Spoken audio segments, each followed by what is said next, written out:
Hey everyone, and welcome to a moment of mental health. Friends, lately I've been hearing a familiar statement run through my mind, actually two, and they go like this: why can't you get it right? You're not enough. And I want to catch them. I want to grab a hold of them. And I wonder if you're like me, and maybe you hear some familiar statements too that leave you depleted, that leave you feeling shameful, that certainly don't leave you feeling joy or full of life. And so I want to remind us today that Revelation says that we have an accuser of the brothers and sisters. Jesus says that the enemy is the father of lies. And so both of these passages seem to suggest to us that there is the enemy there who will bring deception, who will bring condemnation and accusation. And this father of lies, the enemy, he seeks to target our most vulnerable insecurities, or he seems to want to strike right at the place of self-doubt.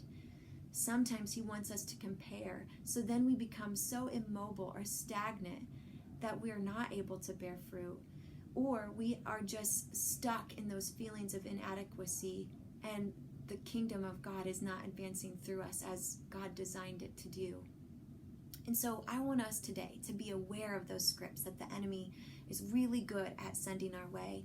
I think if we can identify some common statements that he might begin to bring that deception, then we'll be able to catch them. And as Paul says, we can take thoughts captive and we can dispel of them when they're not of the Lord. So let's think about some of those familiar statements that he brings our way.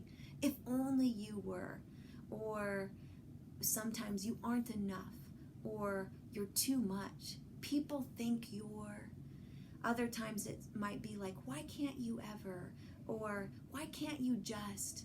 Or why does it seem that he or she always gets? And we're left feeling comparison and certainly discontent.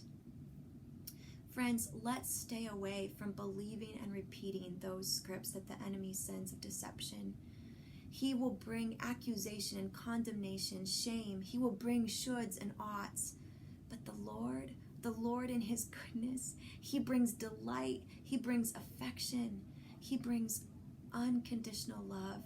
And when he brings invitation, it comes with this readiness to receive. And then there are times when he brings challenge, but there's grace in his challenge. The Lord does not speak with accusation or condemnation or shame.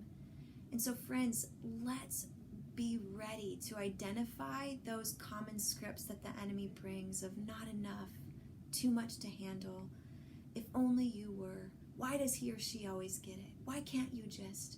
And let's acknowledge them for what they are, lies from the accuser, and then replace them with the truth that God says about us being made in his image, about us being sealed in him, about us being chosen in a royal priesthood, about us being made right because of his righteousness. Friends, today, will you grab a hold of the Lord's invitation, love, delight, affection, and affirmation for you? And may that bear witness to the world of a good, good Father. Take care, my friends.